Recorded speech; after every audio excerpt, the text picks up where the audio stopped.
Hello people, Namaste, welcome back to my channel.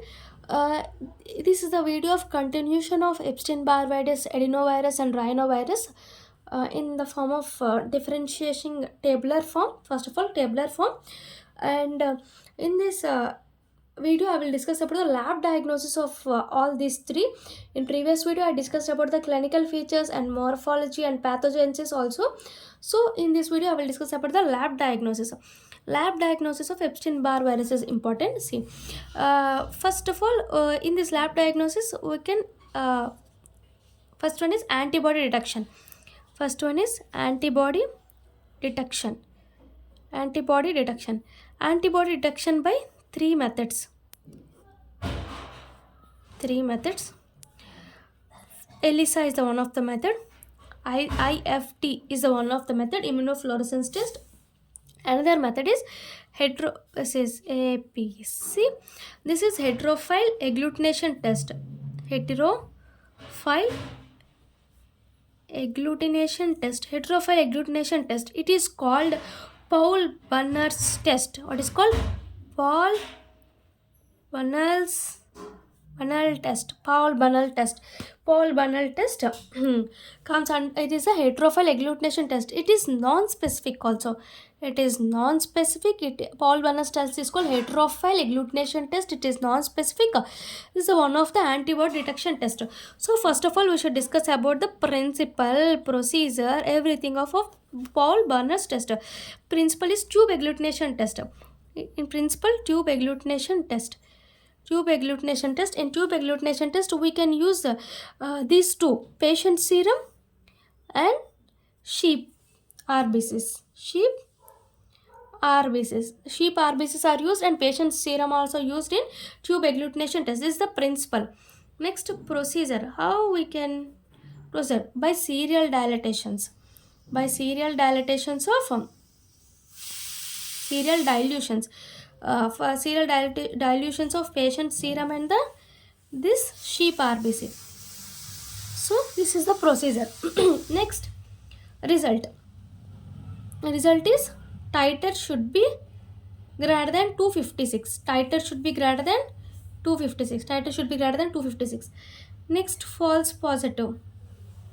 Sometimes it show false positive in normal individual having these heterophile antibodies. Who having heterophile antibodies, sometimes they will show false positive for heterophile antibodies. This is the antibody detection. Antibody detection is by heterophile agglutination test. First, heterophile agglutination test, ELISA, ICT. Heterophile agglutination test is called Paul-Bunner test. It is what is the principle of Paul-Bunner test? It is a tube agglutination test, consists of patient serum and the sheep RBC. Sorry. Next, procedure. By serial dilutions of patient serum and sheep RBC, we can do this procedure for Paul-Bunner test. So what is this result? Is titer should be greater than 256. Or sometimes it shows false positive. It shows false positive if the patient's having heterophile antibodies already present in the body. It shows false positive. And other tests are, this is the antibody detection has three tests. Next, other tests are molecular methods. For molecular methods we can use PCR, RT-PCR, all this. PCR, RT-PCR for viral isolation. For RT-PCR first, virus isolation. For virus isolation, RT-PCR is used. Okay, this is the lab diagnosis of Epstein-Barr virus. This is lab diagnosis of Epstein-Barr virus. First, we should write about the antibody detection by three methods. Have ELISA, IFT, and heterophile agglutination test. Heterophile agglutination test is Paul-Bunner test. Principle is tube agglutination test, and the procedure is serial dilatation. Titer is greater than 256. False positive in heterophile antibodies. Next, adenovirus. Adenovirus has virus. First of all, virus isolation. Virus isolation can be seen at primary human embryonic kidney cell lines. Primary human embryogenic kidney cell lines.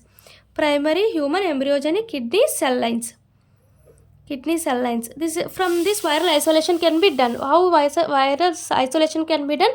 Primary human embryogenic kidney cell lines. Next using antigen detection and antibody detection. Antigen detection by by IF immunofluorescence. Next, heme agglutination test, heme agglutination test, heme agglutination test, and neutralizing test also. Neutralization test. These are the three tests comes under antigen detection of adenovirus. And what is that? Neutralization test, heme agglutination test, and immunofluorescence test.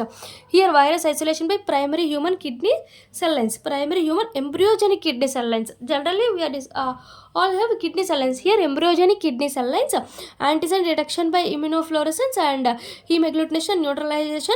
Next, antibody detection, antigen detection, and next antibody detection by ELISA. Antibody detection by ELISA. Next, molecular methods.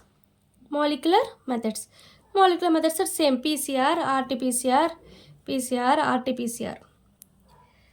PCR, RT-PCR. Here, next, rhinovirus. This is the lab diagnosis of adenovirus. First, we should discuss about the virus isolation. It is from embryonic human kidney cell lines. Next, antigen detection, antibody detection. Antigen detection has immunofluorescence, neutralization test, and heme agglutination test, and antibody detection by ELISA. Molecular methods are PCR, RT-PCR. Next, rhinovirus. Rhinovirus has virus isolation. Virus isolation. Virus isolation has human diploid kidney cell lines. Here, human diploid kidney cell lines. Diploid kidney cell lines. Human diploid kidney cell lines. Human embryonic kidney cell lines. Human diploid kidney cell lines. These two having only virus isolation. In this, directly antibody detection and molecular methods directly. Next, here nothing will be there, only virus isolation from human diploid kidney cell lines. So what is the treatment for rhinovirus? It is symptomatic treatment. For common cold there is no treatment, so this is symptomatic treatment. What is the treatment for adenovirus? Adenovirus for treatment is gene therapy. Gene therapy. For Epstein-Barr virus, we can use acyclovir. Treatment is acyclovir. Acyclovir, we can use acyclovir for treatment of Epstein-Barr virus. This is the lab diagnosis of Epstein-Barr virus, adenovirus, rhinovirus. In Epstein-Barr virus, directly we should write the antibody detection for ELISA, IFT, and neutrophil agglutination test is Paul Barnes test. It is a principal is tube agglutination test, and in patient serum, and next is sheep RBCs by serial dilatation. Titer is greater than 256. If false positive in, if they have any heterophile antibodies. Other test is molecular methods. Here PCR, RT-PCR, and virus isolation by using RT-PCR, and here virus isolation, here virus isolation, here human kidney, embryonic human kidney cell lines, here diploid human kidney cell lines. Next, antigen detection, antibody detection by ELISA, antigen detection by immunofluorescence, heme agglutination test, and neutralization test, and molecular methods by PCR. Treatment by gene therapy. This is treatment is symptomatic treatment. Okay, thank you. Please subscribe my channel and please support us. Thank you.